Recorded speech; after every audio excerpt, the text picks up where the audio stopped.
Imagine a world where the sun goes down and human life simply stops. A world so desperate for light, we push the largest creatures on Earth to the brink of extinction. Meanwhile, ancient empires walked right over sticky black puddles in the desert, completely blind to their power. Until 1859, when one desperate man in a muddy Pennsylvania forest drilled a hole and accidentally birthed an empire. Overnight, the world lit up, and the whaling industry died. But this black gold didn't just cure the darkness. It fueled cars, built planes, and won world wars. Suddenly, the poorest deserts on Earth held the ultimate keys to global dominance, and in 1973, they proved it. By shutting off the taps, they brought the superpower of the West to its knees. Gas lines stretched for miles. Economies froze. We realized we were entirely addicted. In this documentary, we will trace the exact path of how oil conquered our planet, why your food, your phone, and your future still depend on a single fragile shipping lane, and exactly what happens to humanity when the black blood of the earth finally runs dry. Subscribe now, because the truth about our world is darker than crude. Before the 1850s, modern illumination simply didn't exist. When the sun went down, human productivity practically stopped. Artificial light was a luxury. The standard fuel was whale oil, which was incredibly expensive. To get it, crews hunted sperm whales across the globe's vast oceans. It was a massive, brutal industry that pushed whale populations to the brink. Sailors harvested the blubber, boiling it down into oil right on the ship's deck. This global whaling fleet was the primary energy sector of the 19th century. But voyages lasted for years, making the oil supply slow and highly unpredictable. On land, cities relied heavily on coal, wood, and animal power for daily life. Transportation was strictly limited to wind, water currents, or muscle power. Industrial growth was severely bottlenecked by the setting sun. Working after dark meant relying on dim, costly candles or simple lamps. For centuries, the global economy was constrained by this lack of cheap energy. Meanwhile, thousands of miles away, in the Middle East, a different resource sat unnoticed. Crude oil naturally seeped to the desert surface, completely ignored by global markets. Local nomadic tribes would occasionally collect this sticky black tar. Its primary use was highly localized, often applied as a medicinal salve for livestock. It was also used as a crude waterproofing sealant for wooden boats. Though it could burn, it produced thick, foul-smelling smoke in simple lamps. Because it couldn't be easily refined, it held absolutely no commercial value. To the industrialized world, this unrefined sludge was essentially useless. The global energy crisis remained. Society needed a better, cheaper fuel. Without a high-density energy source, modern transportation couldn't evolve. And without cheap illumination, the working day couldn't be extended. There were no internal combustion engines, no synthetic materials, no paved highways. Humanity was entirely dependent on biological energy and raw natural resources. This was the economic reality of the world as the 1850s drew to a close. An industrializing society desperately waiting for a chemical breakthrough. That breakthrough wouldn't happen in a laboratory, but in the rural woods of Pennsylvania. Beneath the soil lay millions of gallons of trapped, if ancient, hydrocarbons. The solution to the world's energy shortage was literally bubbling to the surface. It just required someone to figure out how to extract it efficiently. That task fell to a former railroad conductor named Edwin Drake. Using techniques borrowed from salt drillers, Drake built a steam-powered rig. His goal was to pump crude oil straight from the bedrock in commercial quantities.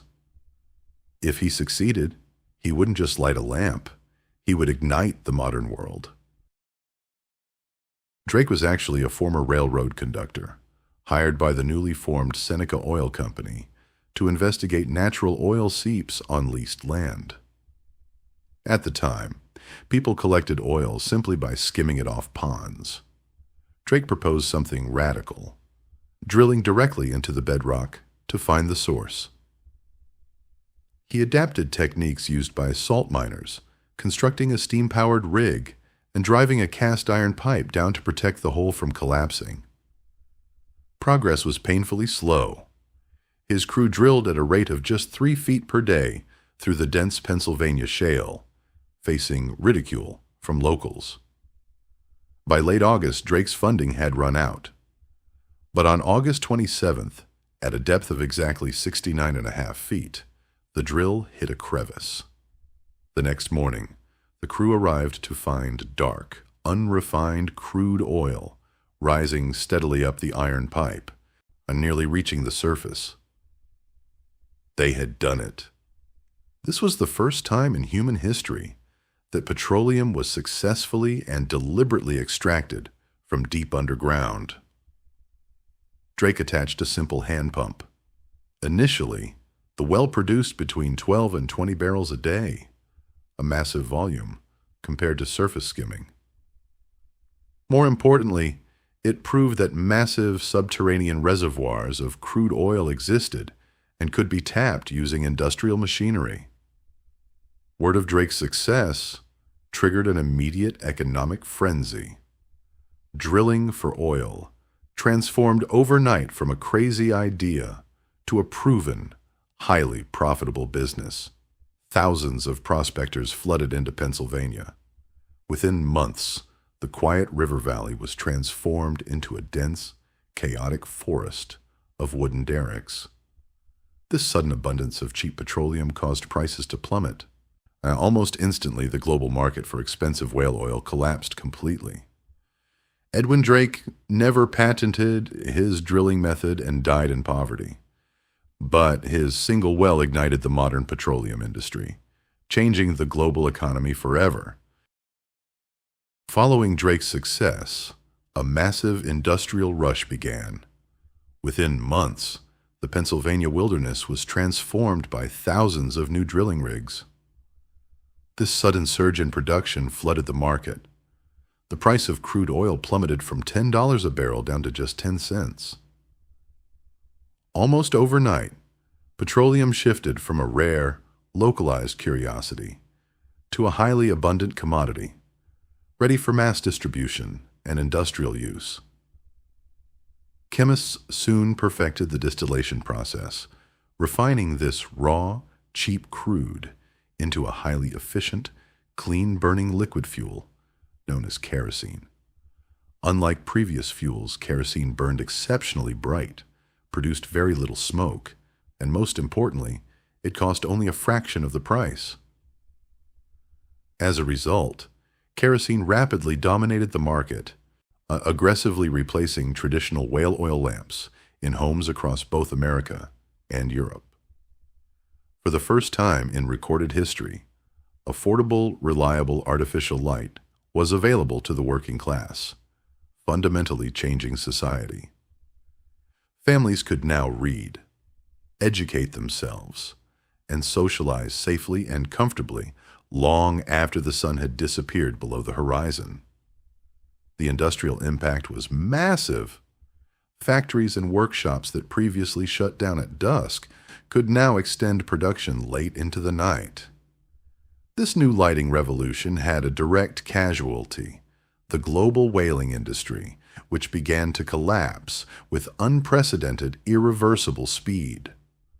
Fleets of expensive whaling ships that once dominated the oceans were suddenly rendered obsolete, as left to sit idle and rotting at the docks.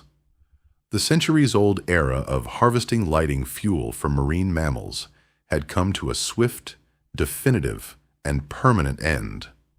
In just a few short years, market economics and subterranean oil had inadvertently saved the world's remaining whale populations.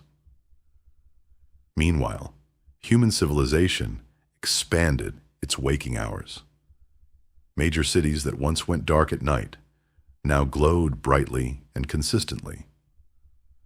The global economy had crossed a critical technological threshold, embracing a massive, new energy infrastructure it could never turn back from. Petroleum had officially arrived, fundamentally reshaping daily human life, extending productivity, and driving a massive new wave of consumer demand. The first great oil boom was underway, like establishing supply chains and wealth that would soon touch every single corner of the globe. What began as a single experimental pipe in Pennsylvania had rapidly grown into an unstoppable force, lighting the world and redefining modern energy. As the 19th century ended, a new invention arrived that would crave far more oil than lamps ever could: the internal combustion engine. Instead of burning coal for steam, this engine ran on a volatile byproduct of oil refining called gasoline, packing massive power into a small space. Suddenly, humanity had a compact machine capable of moving itself, powered entirely by the controlled explosions of refined petroleum. Then in 1908, Henry Ford fired up the assembly line and introduced the Model T, turning a rich man's toy into a mass-produced machine. For the first time, an automobile was affordable enough for the average working family, sparking a massive global surge in gasoline demand.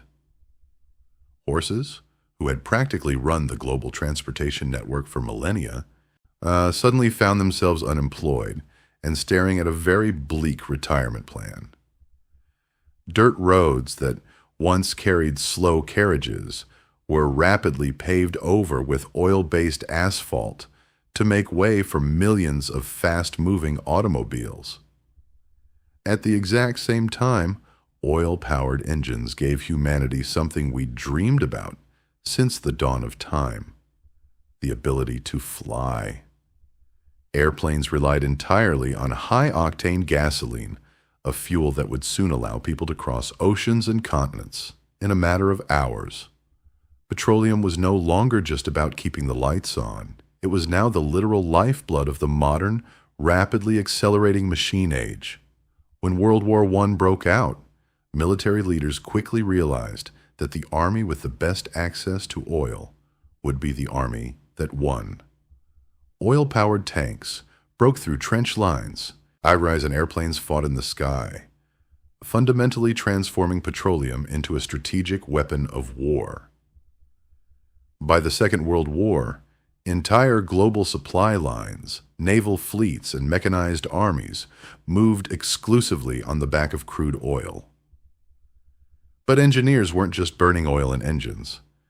Chemists discovered that petroleum molecules could be rearranged to create entirely new synthetic materials. They invented plastics, a cheap, lightweight, moldable material derived from oil that would soon replace wood, metal, and glass in thousands of products. Soon, oil was in your clothes, your medicine, and the fertilizer growing your food. Yes, you were quite literally wearing and eating petroleum byproducts. Delicious. A substance that Middle Eastern nomads once used to cure sick camels had quietly become the invisible foundation of the entire global economy. The revolution was complete. From the sky above to the roads below, modern civilization was now entirely built upon and trapped by black gold. As the 20th century began, the search for petroleum expanded far beyond Western borders, drawing geologists to the ancient, arid landscapes of the Middle East. In 1908, after years of expensive and fruitless searching, British explorers finally struck a massive underground reservoir in Persia, modern-day Iran. The subterranean pressure was so intense that crude oil violently erupted high into the air, signaling the discovery of a world-class petroleum basin. This success triggered a regional scramble. Over the next few decades, prospectors uncovered even larger deposits in Iraq, and crucially, in Saudi Arabia in 1938. Geologists realized that beneath this sparsely populated desert lay geological formations holding the highest concentration of easily accessible crude oil on the planet. Lacking the domestic infrastructure to extract it, local leaders signed highly favorable, long-term concession agreements with massive Western energy consortiums. These foreign corporations provided the capital and engineering, building the wells and pipelines, while effectively controlling the extraction rates and global pricing. For the host nations, the economic transformation was jarring. Regions that had relied on modest trading and agriculture were suddenly flooded with foreign capital. Local monarchs accrued unprecedented personal wealth, but the actual strategic and economic leverage remained firmly in the boardrooms of London and America. As global energy demand skyrocketed after World War II, the Middle East transitioned into the undisputed center of global petroleum exports. Industrialized nations in Europe and North America were now heavily dependent on these desert pipelines to keep their economies running and militaries functioning. The massive influx of petrodollars rapidly modernized local infrastructure, replacing centuries-old mud brick settlements with concrete highways and air-conditioned cities. However, the geopolitical reality was complex. A tight-knit cartel of major Western oil companies still controlled roughly 85% of the world's petroleum reserves.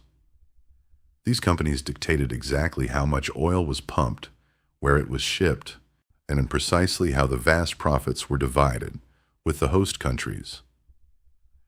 The Arabian Peninsula and its neighbors had inadvertently become the most strategically vital real estate on Earth, crucial to the global balance of power.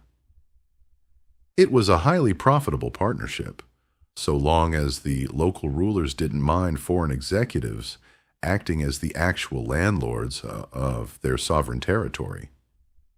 But as national identities strengthened, this lopsided economic arrangement began generating deep political friction that Western powers severely underestimated. The Middle East was now the absolute core of the global energy market, setting the stage for a massive shift in who truly controlled the world's wealth. In October 1973, a coalition of Arab states launched a surprise attack on Israel, igniting the Yom Kippur War and setting the stage for a massive global economic shock. In response to Western military support for Israel, the Arab members of OPEC realized they held the ultimate geopolitical leverage. They decided to weaponize their oil exports. On October 17th, these nations took an unprecedented step. They declared an absolute embargo on petroleum shipments to the United States and several of its key allies. Beyond just the embargo, they intentionally slashed their overall crude production, deliberately starving a global market that was heavily reliant on their supply. The strategy was brutally effective. By restricting the global energy supply, they forced foreign governments to choose between their political alliances and keeping their economies alive. The physical impact was immediate. Massive supertankers, scheduled to deliver millions of gallons of crude to Western ports, were ordered to drop anchor and simply wait. The vast network of pipelines that fueled the post-war economic boom suddenly ran dry, exposing just how vulnerable the industrialized world had become to foreign supply chains. With supply artificially strangled, the market panicked. The price of crude, which had remained cheap and stable for decades, violently corrected upward almost overnight. Over the course of the embargo, Global oil prices surged by roughly 400%, and sending severe inflationary shockwaves through every major stock exchange on the planet. The macroeconomic crisis quickly hit the streets. In the United States, gasoline shortages sparked nationwide panic, forcing everyday citizens to wait in miles-long lines just to refuel. Frustration boiled over as drivers sat idling for hours, only to find the underground tanks completely dry by the time they finally reached the front of the queue. To prevent a total collapse of domestic transportation, the government implemented strict rationing. Stations raised out-of-gas signs and operated on severely restricted schedules. The energy deficit spilled over into the grid. Petroleum-dependent power plants couldn't meet demand, forcing some major cities into rolling blackouts and emergency conservation measures. Without reliable fuel, manufacturing ground to a halt. Factories slashed production and laid off workers, plunging the global economy into a severe and prolonged recession. The sprawling, car-centric infrastructure that defined American success was suddenly paralyzed. For the first time in modern history, the great interstate highways sat quietly abandoned. The OPEC leaders had successfully executed a masterclass in economic warfare, proving that military might meant nothing if you couldn't put fuel in your domestic engines.